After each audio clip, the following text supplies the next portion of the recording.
What's good? I'm Fitz, and this is the Retro Wrestling Review in your house 7. Let's get into it. So it starts off with a little package for the Shawn Michaels Diesel rivalry that's going on. Good friends, better enemies. We go to Vince and Lawler on commentary. Then Bulldog, Owen, and Cornette make an entrance. Jake the Snake Roberts is backstage saying that basically he's not phased by the numbers, he's not going in blind, alluding to the snake.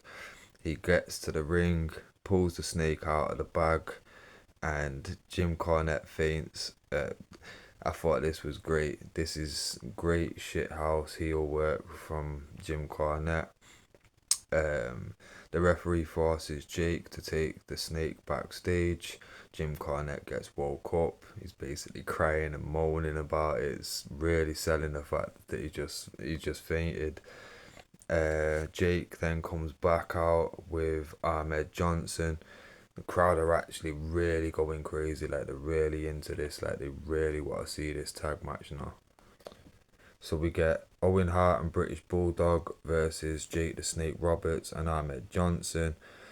Decent enough match until the finish. Basically, British Bulldog hits Jake in the leg with a tennis racket, whilst the refs kind of distracted with Ahmed Johnson and Owen Hart fighting outside.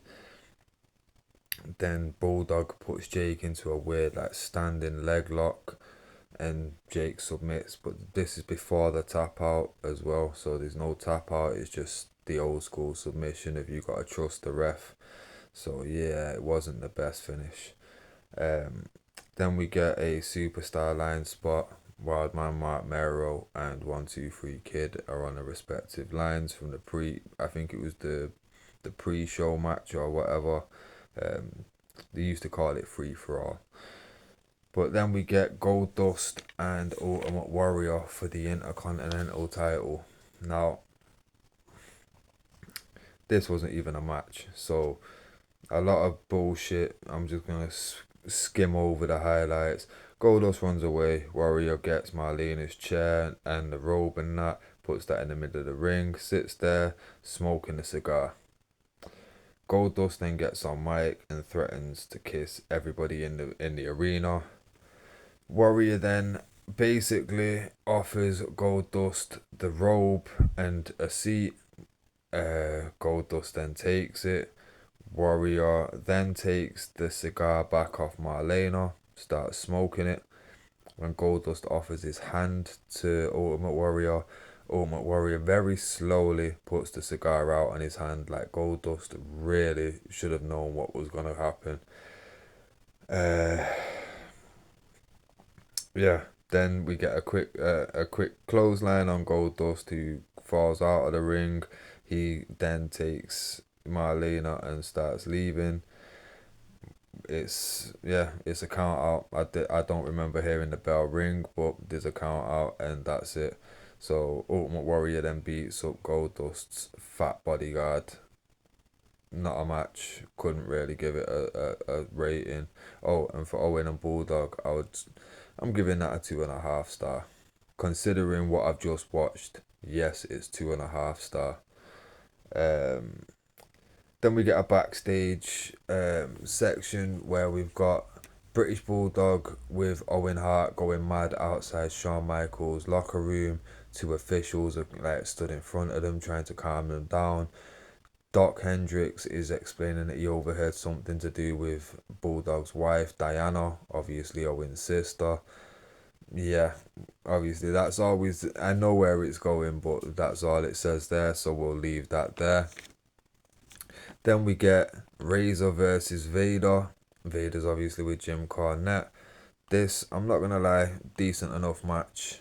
I knew what to expect. It it wasn't the longest match, but you didn't. I didn't expect it. What I expected was what I got. Good enough match. Obviously, don't think Vader quite had a finishing move locked in yet, because he ended up getting the pin with, it was like he jumped up in the air and did the sit down flat on his ass on Razor's chest, like a Yoko move, but jumped with it. So it looked impressive, I can't lie. But yeah, I'm not surprised why that move didn't stick around.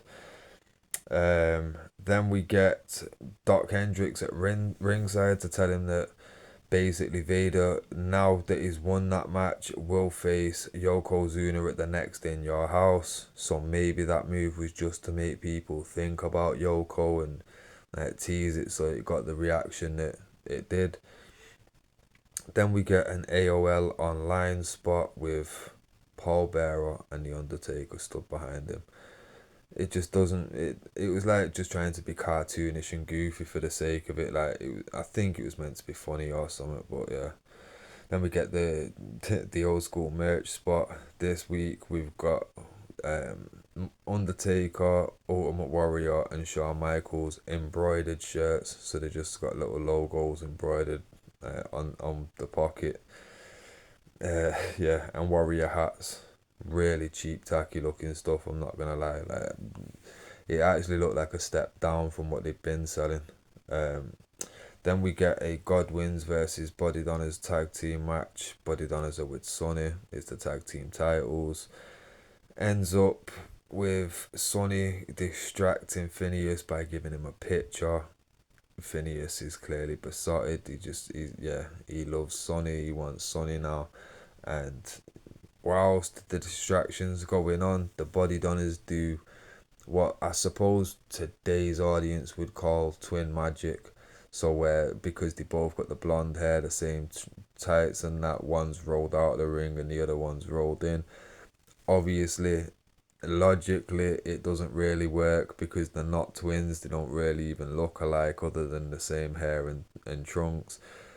But fuck it, I'm here for it. At the time, that must have been pretty fucking unique. You know what I mean? I don't think anyone other than maybe the Bushwhackers might have been able to pull that one off. But yeah, I was obviously nowadays, if you wanted to look back on it, you're probably thinking, "Oh, I've seen that before a million times," and it. But for this probably being one of the first times it got pulled off, yeah, you gotta give it props. So I give that one a 2 star. Oh, sorry, I keep forgetting. Razor and Vader, I'm giving that a 2.5 star. I'm not gonna lie, it was a good match.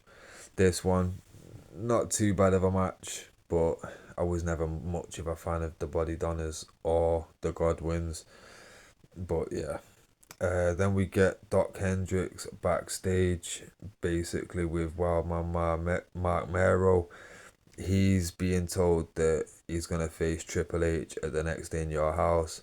I think this is going off the fact that Triple H has been messing with Sable, because I think Sable was a valet at Triple H at WrestleMania for Triple H, or something like that. But like I say, uh, yeah, we're gonna have Wildman Mark Mero versus Hunter Hearst Helmsley at the next In Your House, along with Yokozuna versus Vader.